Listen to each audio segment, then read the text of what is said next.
So as the Sentinel departs, if you look back to the north, you'll see the iconic shape of this thing.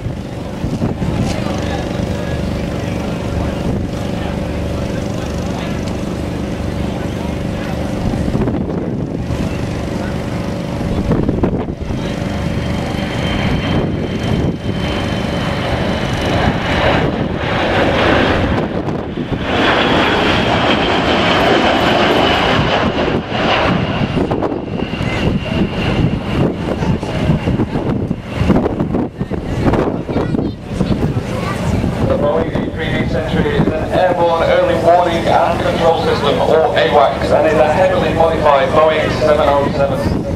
It provides surveillance, command and control of, and communications to all aircraft in a theatre of operation, and is colloquially known as the eye in the sky.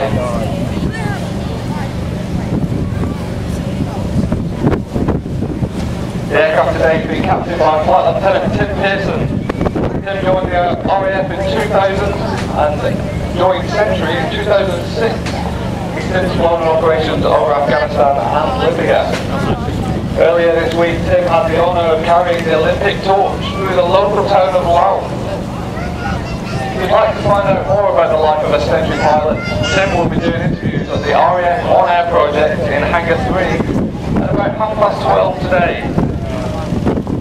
The display profile shows the aircraft from various angles. Notice that the airline of the Century is dominated by the large black and white radar on the roof. Weighing in at 7 tons with a diameter of 30 feet, the radar is a key component in the aircraft mission systems. It allows the crew to monitor airspace up to 300 miles from the aircraft. So based in Yorkshire, it can see all the way over northern Scotland and down to Cornwall.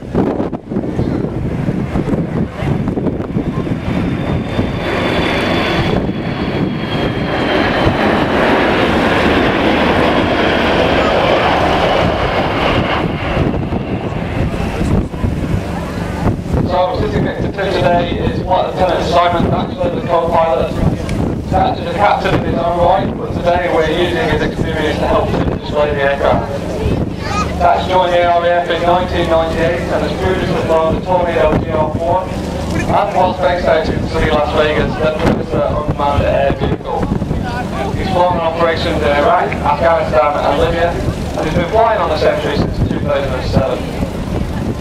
The flight engineer on today's crew is Flight Sergeant Andy Bartlett, and he joined up in 1985 through the nearby but now closed RAF Swinby.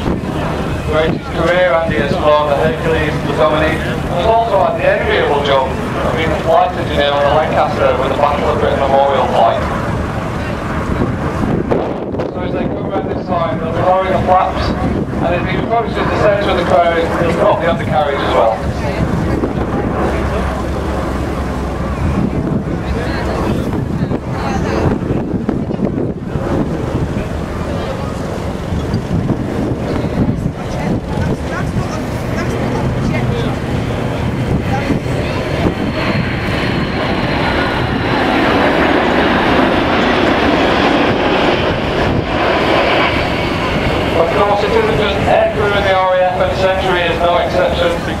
We're blessed with a large guard of extremely talented and dedicated engineers and support personnel. They work long, unsociable hours to ensure the aircraft are available whatever the task it brings. In fact, each squadron's engineers received a commendation recently for their sterling efforts in ensuring Sentry's serviceability throughout the Libya campaign. They really are the unsung heroes behind the aircraft. So as the aircraft heads away from the crowd, the pilots are now assisted by the navigator to call their position relative to the airfield. Today's navigator is Flight Lieutenant Gary Sim. Gary joined the RAF in 1980 and has flown a vast array of aircraft including the Phantom and the Tornado S3. He's also completed 6 seasons with the BBMF flying on the Lancaster. The final member of today's crew is the communications operator, Master Aircrew Andy Redford. Andy joined up in 1988 and spent significant time flying the Nimrod in the maritime role. Andy is an accomplished artist and has raised thousands of pounds for charity through his sale of his fine pencil drawings depicting the aircraft upon which he is served. So the aircraft nears the end of its display with the flaps and the undercarriage down. The aircraft will now perform an overshoot. It will call for go-around power and climb the aircraft away from the airfield.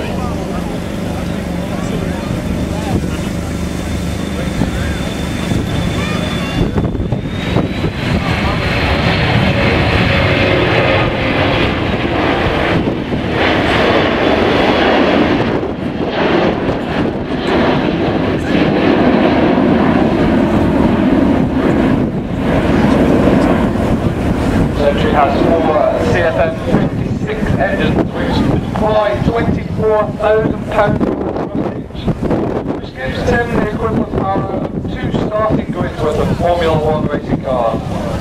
The aircraft also carries up to 140,000 pounds of fuel. The RAF Sentry is the only aircraft in the world which can refuel in the air by both the turbojog and the flying boom method. This gives the aircraft the capability and endurance of over 20 hours, or until the crew run out of in-flight rations. Ladies and gentlemen, we may not have lived the loop or Marvel, but we certainly haven't sprayed coloured smoke across the sky. But when you consider this aircraft weighs up to 150 tons, we hope you appreciate the technical skill involved in displaying this Sentry today. Having finished the display, the aircraft will now enter the circuit to land back here at Waddington. Ladies and gentlemen, if you are interested in seeing the inside of the Sentry and learning more about what the crew do, we have one open for you this weekend, as always, based down on the far left-hand side. With an 8 squadron into land, while in the overhead, Flight Lieutenant Andy Sell and his complement on board the Sentinel R1 number 5 squadron run in for a freight. George, the systems aboard the Sentinel of great interest to you, because this is a program in which the Army has been very heavily involved. Very much so. I was involved as a project officer way back in 1987 on detachment Moscow down with a large modified defender aircraft that put on to the Norman. One of the lovely songs, just a comment on this, is called Right After the one on ground, one of the Sentinel going over the hospital. Fantastic rescue. What did you see on that? A ground moving type thing as well as the amateur aircraft. GMTI was tiled on the front end of the SAR, and you probably will remember on the camera. And of course the camera was very much considered as the possible option for this payload. eventually, the Army having passed the whole concept on and then trialled the R1 in 1991, very effectively, I hasten to add, of course not surprisingly, took up the entire project.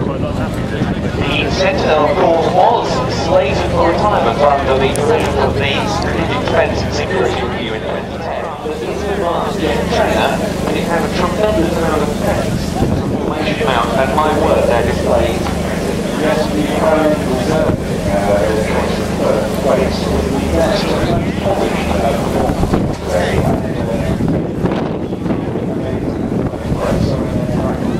well, that takes us up pretty much to lunchtime. If I go up to 1 o'clock, a couple more items. The Solo Army Air Corps Lynx AH-7 giving a very impressive aerobatic display. And then another of the national teams from the development air components, the Rouge Red Devils on their 4-hour Marchetti XF260. That's pretty subtle. Not 5 past 1. That is just so impressive, and that's barely halfway through the day. Well, as we were predicting,